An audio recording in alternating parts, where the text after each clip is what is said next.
कहने का मतलब है गुरु शिष्य का नाता 650 साल पहले कबीर साहिब जी और हमारा था, 64 लाख का था। परमात्मा ने वहां भी परीक्षा ली और नकलियों का बोझ अपने सिर से उतारा।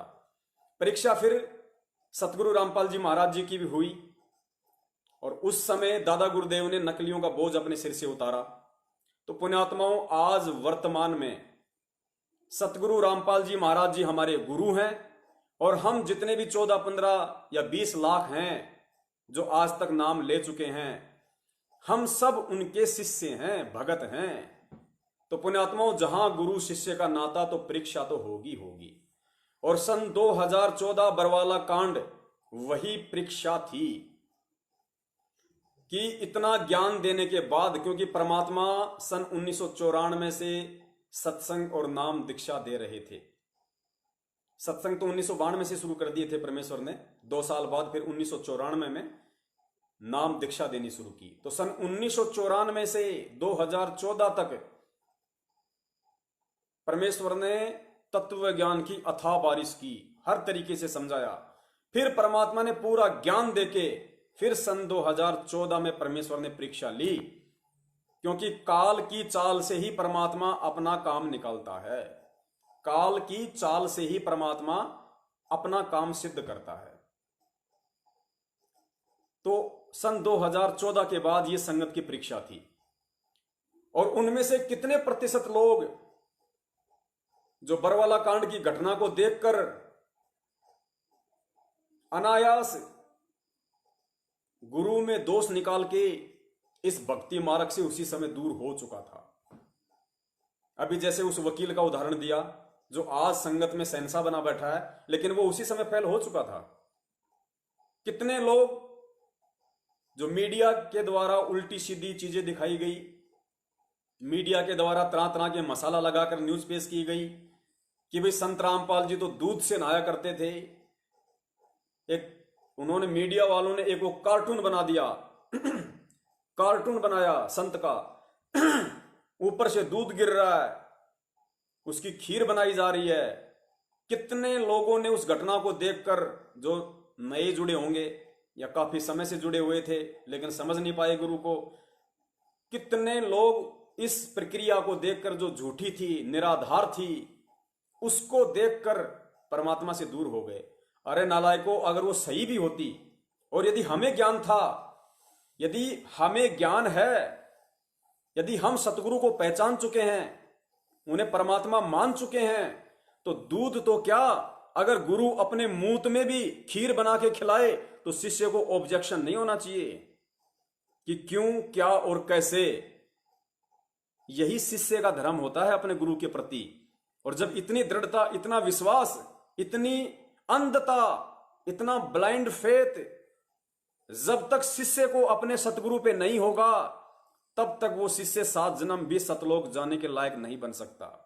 तो दूध की बात छोड़ो, अगर मूत में भी, अरे उस पूर्ण ब्रह्म परमेश्वर कबीर साहिब जी के अगर पेशाब से भी अगर हमें खीर का यदि टपका मिल जाए, यदि पेशाब का भी टपका मिल जाए, हम नीचों की दुष्ट जीवा पे लग जाए, तो सोचो अमृत, अमृत उससे बढ़कर कुछ नहीं दुनिया में हमारे लिए।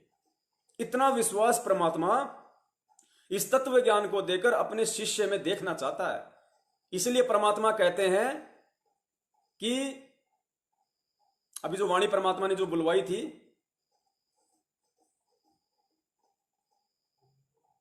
दास के दिमाग से निकल गई।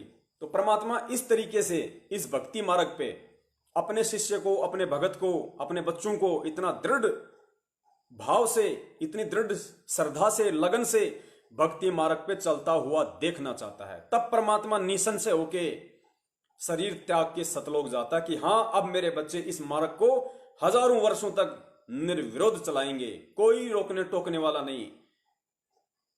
इसलिए परमात्मा कहा करते थे कि यदि ब्रह्मा विष्णु महेश भी आकर मेरे बच्चों को तोड़ने की कोशिश करें तो मार खा के जाएंगे, मार। अब वर्तमान की स्थिति क्या है?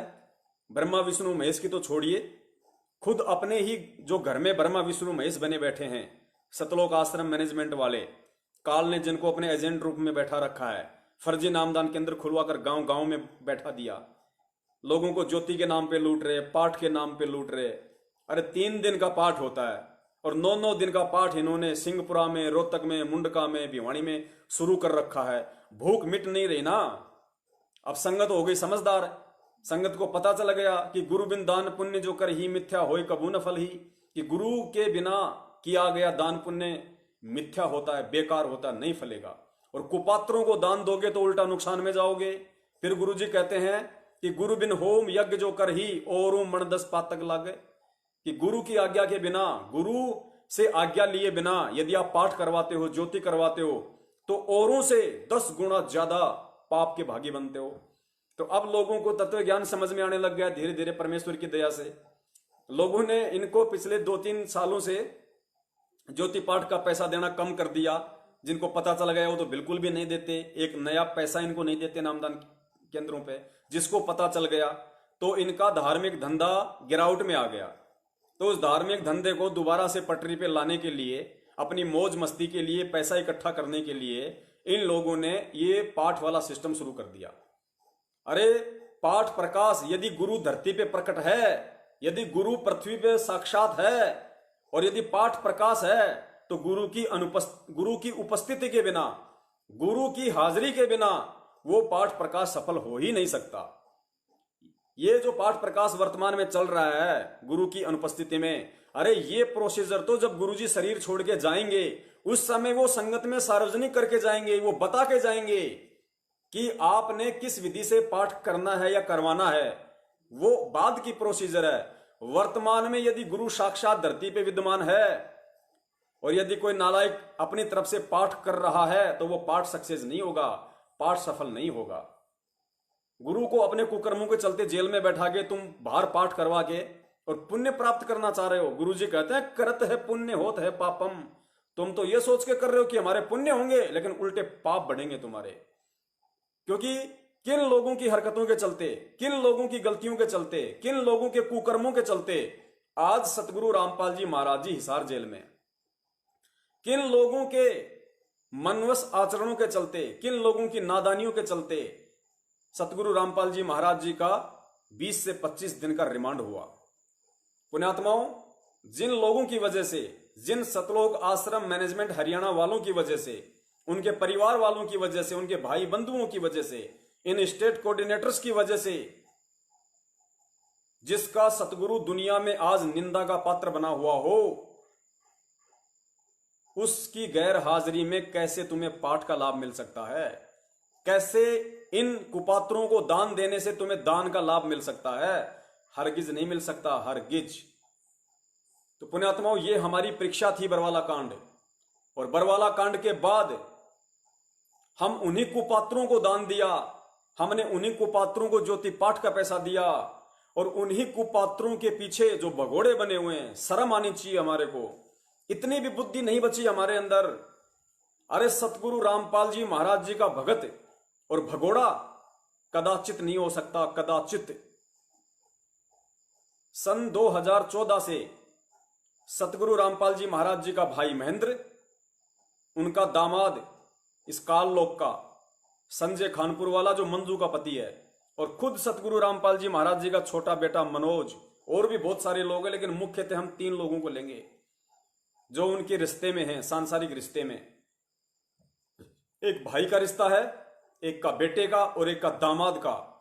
सन 2014 के बाद बरवाला कांड में सतगुरु रामपाल जी महाराज जी को ऐसी विपत्ति में छोड़ के पहले तो संगत को भड़काया, उन्हीं का आदेश बता के संगत के हाथों में लठ पकड़ा दिए, काले कपड़े पहना दिए, बंदूकें पकड़ा दी, पेट्रोल बम पकड़ा दिए, पत्थरों से पुलिस वालों के ऊपर पथराव करवाया, उनको भड़काया। और जब ढंग से सब कुछ काम खराब हो गया तो ये तीनों के तीनों नालायक आश्रम छोड़ के भग गए, और आज तक भगोड़े बनके घूम रहे हैं। भगोड़े बनके पुलिस को इनकी तलाश है। ये वांटेड है, वांटेड। मुकदमा नंबर 428 देशद्रोह में ये तीनों लोग और बहुत सारे लोग जो आश्रम में गुरुजी के आसपास रहा करते थे, सब के सब नालायक वहां से भग लिए। एक आधा पकड़ा गया, भागने की कोशिश में था, आपको वीडियो में भी दिखाया था, पुरुषोत्तम सैनी कुरुक्षेत्र वाला, वो भी भाग रहा था आश्रम से, लेकिन वहां उसको पुलिस ने पकड़ लिया। तो पुण्यात्माओं, आज वही भगोड़े सतलोक आश्रम मैनेजमेंट हरियाणा का संचालन कर रहे हैं। यही लोग मिलके सतलोक आश्रम मैनेजमेंट हरियाणा है। इन्हीं लोगों ने ये फर्जी नामदान केंद्र खोले हैं। इन्हीं लोगों की गलतियों के चलते आज गुरुजी पूरी दुनिया में निंदा के पात्र हैं। 6 साल से हिसार जेल में बैठे हुए हैं। इन्हीं लोगों के उल्टे कर्मों के चलते पुलिस और भक्तों की झड़प हुई, उसमें 5 भगत मारे गए। 5 भक्तों का मर्डर का केस सतगुरु रामपाल जी महाराज जी पे लग गया, जबकि उनका कोई रोल ही नहीं। उन्होंने तो अपने भक्तों के हाथों में मंत्र कार्ड पकड़ना सिखाया था 20 साल से। सतगुरु रामपाल जी महाराज जी ने अपने भक्तों के हाथों में सुमरनी पकड़नी सिखाई थी। इन हाथों से दान करना सिखाया था, परोपकार करना सिखाया था। तो पुण्यात्मा विचार करो, वो परम संत, वो महापुरुष जो खुद कबीर है, जो दुनिया में प्रेम और शांति का संदेशा देने के लिए आता है, अहिंसा जिसका मार्ग है, और पुलिस वाले भी जिसके बच्चे और भगत भी उसी के बच्चे, तो एक बाप कैसे अपने दोनों बच्चों को आपस में लड़वा सकता है, मरवा सकता है? तो विचार करो किसके आदेशों से हुआ, किन की गलतियों से हुआ, किन काल एजेंटों की कारगुजारियों से यह बरवाला कांड हुआ। इन्हीं लोगों के खुद उनका भाई, उनके बेटे, उनके रिश्तेदार और ये स्टेट कोऑर्डिनेटर, इनकी नालायकी के चलते ये बरवाला कांड हुआ। क्योंकि संगत को इन्होंने गाइड किया, फोन कर करके संगत को इकट्ठा आश्रम में इन्होंने किया। संगत के लिए काले कपड़ों की व्यवस्था इन्होंने की। संगत के लिए लठ और पत्थरों की व्यवस्था इन लोगों ने की। क्योंकि मैं भी शामिल था उस समय, मैं भी भोलेपन में कमांडो बना हुआ था गुरु का आदेश समझकर। क्योंकि 2013 में मैंने नाम लिया था, 14 में कांड हो गया था। तो हम तो कभी गुरुजी से मिले भी नहीं, कभी बस आम संगत की तरह जाते थे, सत्संग सुना और लाइन में लग के आशीर्वाद ले लिया करते थे, अपने आ जाया करते थे। तो हम भी भ्रमित थे, हमें भी नहीं पता था। हम भी सोचे भाई गुरु का आदेश है, और गुरु आदेश पे हम लोग इस कदर वहां पे खड़े हो गए कि चाहे जान चली जाए, गुरु जी का आदेश है कि पुलिस अंदर नहीं आनी चाहिए तो नहीं आएगी। हम लोग वहां पे मरने मारने के लिए खड़े हो गए थे, क्योंकि ज्ञान नहीं था। परमेश्वर ने बाद में बुद्धि खोली तो बड़ा अफसोस हुआ, बड़ा पछतावा हुआ। तो पुण्यात्माओं, उन लोगों के आदेशों पे संगत ने बरवाला कांड को अंजाम दिया, और आज वो खुद गुरुजी को मुसीबत में छोड़ के खुद वो नालायक भगोड़े बन के घूम रहे हैं। और उन्हीं भगोड़ों ने धर्म को धंधा बनाते हुए, क्योंकि आश्रम की सारी चीजें उनके अंडर में थी, तो ये डीवीडी का ये लोग आज मिस यूज कर रहे हैं सतगुरु रामपाल जी महाराज जी की आड़ में, उनके आदेश बताकर। जबकि मुझे कोई भी बता दो, लाखों की संगत में से एक भी भगत भाई बहन मुझे ये बता दो कि जिसने सतगुरु रामपाल जी महाराज जी के आमने सामने खड़ा होकर उनके मुख से ये सुना हो कि हाँ बेटा, डीवीडी से नाम दीक्षा देने का मेरा आदेश है। कोई भी मुझे बता दो, एक भी माई का लाल इस संगत में अगर कोई ऐसा है तो फिर किसके आदेश मान रहे हो भाई? किसके आदेश से नाम दीक्षा दी जा रही है? किसके आदेश से ये सब कुछ चल रहा है? अरे आदेश क्या होता है? छोटा सा एक वीडियो सुनो आप, आपकी समझ में आ जाएगा कि भक्ति मार्ग में गुरु का वचन किस प्रकार सफल होता है। गुरु कितना स्पष्ट रूप से बोलेगा यदि किसी को नाम दीक्षा देने का आदेश देगा तो।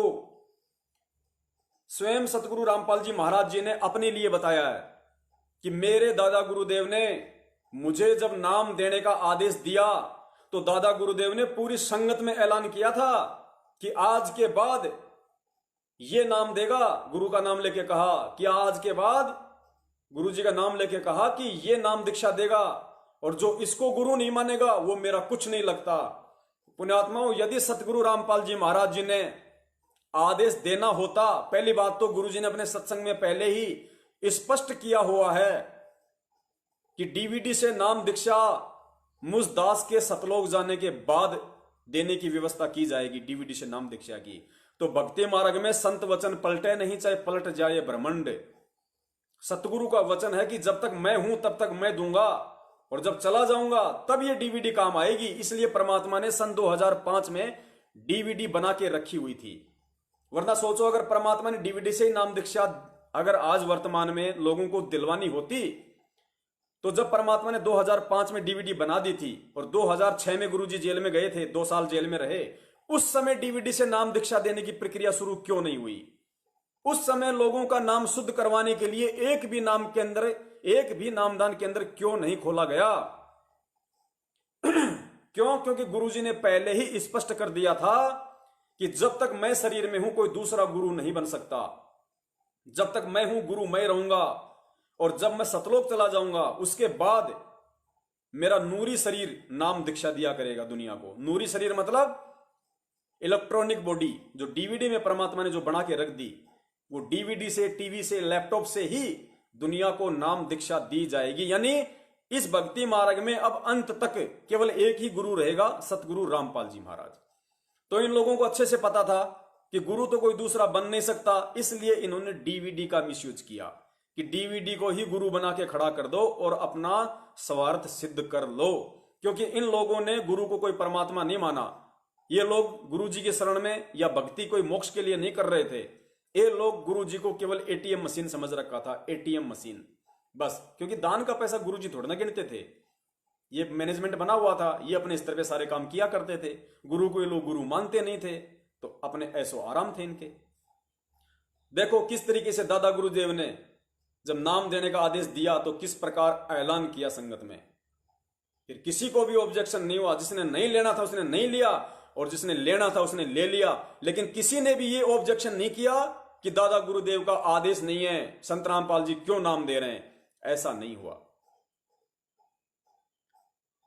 उस दिन के बाद 6 वर्ष 1994 तक दास ने जेई की पद पर सर्विस की। काम करते, अपनी ड्यूटी करते करते भी हम भक्ति करते हैं। हमारा रूल यही है, काम भी करो भगवान ना भूलो, बुराई छोड़ दो।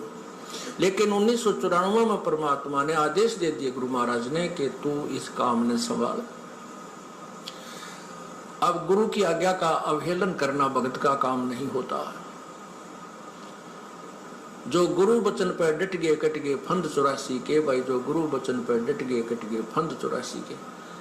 और उन्होंने अचानक मुझे बुलाकर पास बैठा लिया, कहने लगे आज से तू नाम दिया करेगा, और जितने भी वर्तमान संगत थी सबको कह दिया, और सबको बता देना कि जो इसको गुरु नहीं मानेगा और मेरा कुछ नहीं होगा।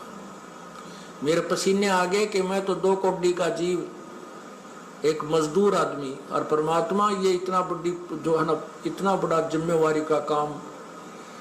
और उनके पुराने पुराने भक्त मेरे थे, लाल कपड़े पहन कर बाबा जी भी बन रहे थे, उनके साथ रहा करते। उनको सबको निकाल दिया था उनकी त्रुटियां देख जाकर। हमने नहीं पता था कि हो रहा है, क्या इनका मालिक का उद्देश्य है। जब वो 104-5 साल की उम्र थी उस महापुरुष की, हमारे पूज्य गुरुदेव की। और कहा मैं तेरे साथ रहूंगा। और तीसरा शब्द एक दिन कहा था कि रामपाल तेरे सब बराबर संसार में संत नहीं होगा, पूरे विश्व में तेरे बराबर संत नहीं होगा। अब इस दास का और संत का के मेल था। हम तो भगत थे, दास थे, भगवान की भक्ति करते थे, अपनी नौकरी भी करते थे, बच्चे भी पालते थे। अब कहते हैं साध वचन पलटे नहीं, चाहे पलट जावा ब्रह्मांड। उनका वचन नहीं पलट सकता, उन्हें जो कह दिया सो कह दिया। तो पुण्यात्माओं, साध वचन पलटे नहीं चाहे पलट जाए ब्रह्मांड। तो सतगुरु रामपाल जी महाराज जी का वो सत्संग का वीडियो आप जी अनेकों बार देख चुके हैं, जिसमें साध ने कहा है, सतगुरु ने कहा है कि डीवीडी से सार नाम दिया जाएगा, फिर नाम दिया जाएगा, ये दास तो चला जाएगा सतलोक 5 तत्वों का शरीर छोड़ के, उसके बाद व्यवस्था की जाएगी। तो पुण्यात्माओं, जब दादा गुरुदेव जी जो आप और हमारी तरह ही थे, जब उनका वचन नहीं पलट सकता, तो आज वर्तमान में साक्षात जो कबीर बैठा है, जिसने स्पष्ट रूप से कह दिया कि डीवीडी से नाम दीक्षा मेरे जाने के बाद दी जाएगी, तो सोचो उनका वचन कैसे पलट सकता है। ये विचार केवल वही आत्माएं करेंगी जो भक्ति युक्त आत्मा होंगी, जो पहले की संस्कारी आत्मा होंगी, या जिनको वर्तमान में वास्तव में मोक्ष चाहिए, जिनको अपना उद्धार करवाने से मतलब है, ना कि उनके परिवार से, ना किसी कोऑर्डिनेटर से, ना किसी नामदान संचालक से। वही आत्माएं सत्य को स्वीकार करेंगी, अन्यथा नहीं करेंगी।